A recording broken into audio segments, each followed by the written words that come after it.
Hello everyone, good evening.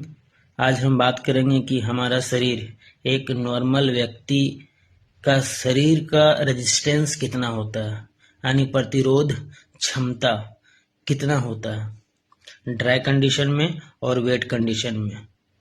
तो आज हम मैथमेटिकल कैलकुलेशन करके चेक करेंगे कि हमारे शरीर से, जब हमारा शरीर गीला अवस्था में हो और ड्राई कंडीशन में हो, तो कितना अमाउंट में करंट पास करती है एट कांस्टेंट वोल्टेज। क्योंकि हमारे घर में वोल्टेज जो है वो डोमेस्टिक यूज के लिए 230 वोल्ट एसी हमारे घर को आती है, और उसमें हमारे शरीर से यदि किसी अनजान बस यदि हमारा शरीर से टच हो जाता है तो कितना अमाउंट में करंट हमारा शरीर से पास करती है, उसका कैलकुलेशन आज हम ओम्स लॉ के थ्रू करते हैं। मैं बताता चलूं कि एक नॉर्मल व्यक्ति का प्रतिरोध क्षमता 50,000 से लेकर के 1 लाख तक का होता है, और यदि उसका शरीर ड्राई कंडीशन में हो तब, और यदि शरीर उसका गीला हो तो उसका रेजिस्टेंस 1000 ओम होता है, और हमारा शरीर का इंटरनल रेजिस्टेंस 500 ओम होता है। तो ये 3 कंडीशन है, एक इंटरनल रेजिस्टेंस और एक ड्राई कंडीशन में हमारा शरीर का रेजिस्टेंस जो कि सबसे ज्यादा होता है 1 लाख, और यदि शरीर हमारा गीला है तो 1000 ओम होता है। तो आइए हम देखते हैं ओम्स लॉ के थ्रू मैथमेटिकल कैलकुलेशन करके। तो ओम्स लॉ के अनुसार current equal to V by R होता है, जहाँ पे वोल्टेज क्या है, हमारा कांस्टेंट है 230 वोल्ट। आप डिस्प्ले में देख रहे होंगे, मैं कैलकुलेशन करके रखा हूँ। तो यदि हम करंट निकालते हैं 230 वोल्ट पे, फर्स्ट कंडीशन है कि यदि हमारा शरीर ड्राई कंडीशन में है तो हमारा रेजिस्टेंस होगा 1 लाख ओम।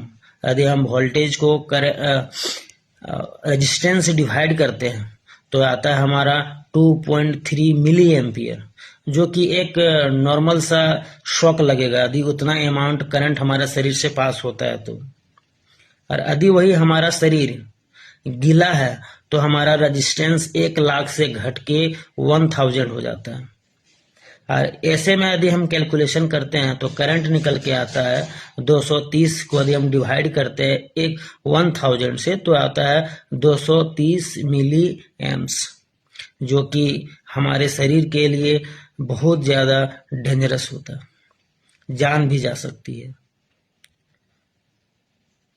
और यदि हमारा शरीर कहीं पे कटा हुआ है और उस जगह पे यदि कोई वायर, जो लाइव वायर है, उस पे यदि हमारा टच हो जाता है तो 500 ओम आता है। तो आप समझ सकते हैं कि कितना ज्यादा करंट फ्लो होगा। तो ऐसे में हमें कोशिश करना चाहिए कि जितना हो सके शरीर को ड्राई रखें। यदि आप इलेक्ट्रिकल काम कर रहे हैं तो ज्यादातर घर में कोशिश करना चाहिए कि रबड़ का स्लीपर जरूर पहने। कोई भी यदि आप इलेक्ट्रिकल इक्विपमेंट पे काम कर रहे हैं तो आप सावधान रहें, सचेत रहें, और जितना हो सके आप स्लीपर का यूज जरूर करें, क्योंकि जाने अनजाने में कहीं ना कहीं हमारे साथ ये गलतियां अक्सर हो जाया करती है।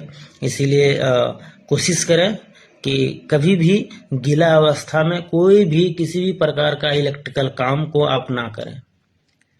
और यदि करना है तो आप सेफ्टी शू का यूज करें, जो कि इंडस्ट्रियल में सेफ्टी शू यूज करते हैं। यदि आप घर पे है तो रबड़ स्लीपर का यूज करें, हैंड ग्लव्स का यूज करें और सेफली काम करें।